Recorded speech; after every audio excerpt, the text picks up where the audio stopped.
नाशिकमध्ये यंदा गव्हाची मोठ्या प्रमाणामध्ये लागवड, हवामानामध्ये बदल होतोय आणि त्यामुळे गव्हावरती रोगांचा प्रादुर्भाव होतोय। रोग नियंत्रणासाठी औषध फवारणी करावी लागत असल्याने शेतकरी आर्थिक संकटात। लातूरच्या अडत बाजारामध्ये सोयाबीनचे भाव घसरले। सोयाबीनला सध्या प्रति क्विंटल 5100 रुपयांचा दर, तर तूर आणि चिंचेला चांगला भाव मिळत असून तूर प्रति क्विंटल 8200 रुपयांवरती, चिंचेला 9400 रुपयांचा दर। व्हॅलेंटाईन डेच्या निमित्ताने पुण्यामध्ये गुलाबाच्या फुलाला मोठी मागणी। 20 गुलाबाच्या गड्डीला 500 रुपयांचा भाव। नंदुरबारमधील 21 गावांमध्ये रब्बी शेतकरी क्षेत्रीय दिन उपक्रमाचं आयोजन। गहू, हरभरा आणि कांदा पिकांसंदर्भात शेतकऱ्यांना मार्गदर्शन, तर शेतपिकांच्या उपाययोजनांबाबत देखील मार्गदर्शन करण्यात आलं। शेतकरी कर्जमाफीच्या हालचालींना सुरुवात। नागपूर जिल्हा मध्यवर्ती बँकेकडून थकीत शेतकरी कर्जाची माहिती गोळा करण्यास सुरुवात। कर्ज थकीत असलेल्या शेतकऱ्याचे कागदपत्र संकलित करण्याचं काम सुरू। बीडच्या परळीतील महापशुधन एक्स्पोच्या प्रदर्शनाला मुख्यमंत्री फडणवीसांची हजेरी। पशुधन एक्सप्रेस मंत्री पंकजा मुंडे यांच्या हस्ते उद्घाटन, तर धनंजय मुंडे आणि पंकजा मुंडे दोघेही एकत्र। प्रधानमंत्री पोषण शक्ती निर्माण योजनेमध्ये साताऱ्यातील जावळवाडी जिल्हा शाळा ही पहिल्यांदा आलेली आहे। जिल्हा परिषद शाळेने प्रथम क्रमांक पटकावलेला आहे, तर चिमुकल्यांनी फुलवलेल्या परसबागेतील भाजीपाल्याचा विद्यार्थ्यांच्या पोषण आहारामध्ये वापर केला जातो। तर जावळी तालुक्यातील डेरेवाडी प्राथमिक शाळेने द्वितीय क्रमांक पटकावलेला आहे। सोन्याच्या दरामध्ये तब्बल 2600 रुपयांची वाढ, तर चांदीच्या दरामध्ये 5000 रुपयांची वाढ। जळगाव सराफ बाजारात सोनं 1,57,590 रुपयांवरती, तर चांदी 2,62,000 रुपयांवर पोहोचली।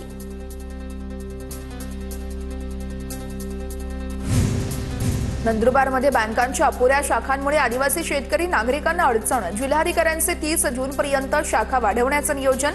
नवीन शाखांमुळे कर्ज बचत, आर्थिक व्यवहार सुलभ होऊन स्थानिक विकासाला चालना मिळणार।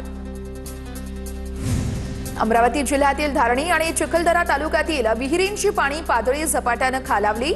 जवळपास 50हून अधिक दुर्गम गावांमध्ये भीषण पाणी टंचाईची भीती। लहान बंधारे आणि जलसाठे उन्हाळ्याच्या सुरुवातीलाच आटण्यास सुरुवात। विना तिकीट प्रवास करणाऱ्या कोकण रेल्वेच्या प्रवाशांना दणका। विशेष मोहिमांमध्ये 44,736 बिनतिकीट प्रवासी सापडले। आतापर्यंत 4,13,000 प्रवाशांकडून 22,81,00,000चा दंड वसूल। धाराशिव जिल्ह्यामध्ये कुणबी प्रमाणपत्रांचा पेच कायम। कुणबी दाखला मिळण्यास उशीर होतोय। गेल्या 6 महिन्यामध्ये केवळ 310 कुणबी प्रमाणपत्र दिले तरी वैधता मात्र अद्यापही नाही। उच्च शिक्षण शिष्यवृत्ती योजनेची जाहिरात अद्यापही प्रसिद्ध नाही। शेकडो विद्यार्थी शिष्यवृत्तीच्या प्रतीक्षेत आहेत। प्रशासनाच्या निष्काळजीपणामुळे राज्यातील मराठा आणि कुणबी प्रवर्गातील विद्यार्थी आर्थिक संकटात।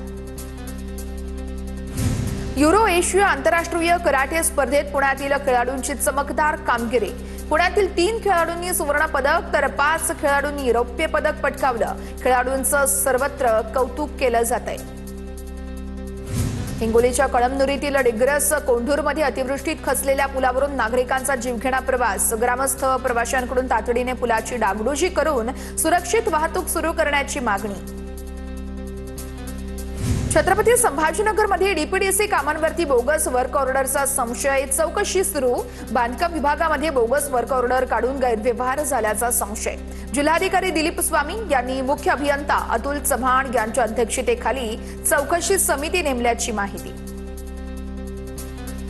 पालघरच्या मोखाडामध्ये देवबांध शिवारात बनावट विदेशी दारू विक्रीचा पर्दाफाश। डहाणू निरीक्षक आणि भरारी पथकाची कारवाईमध्ये बनावट दारूसह 17 लाखांचा मुद्देमाल जप्त। 4 जणांना अटक करण्यात आली आहे।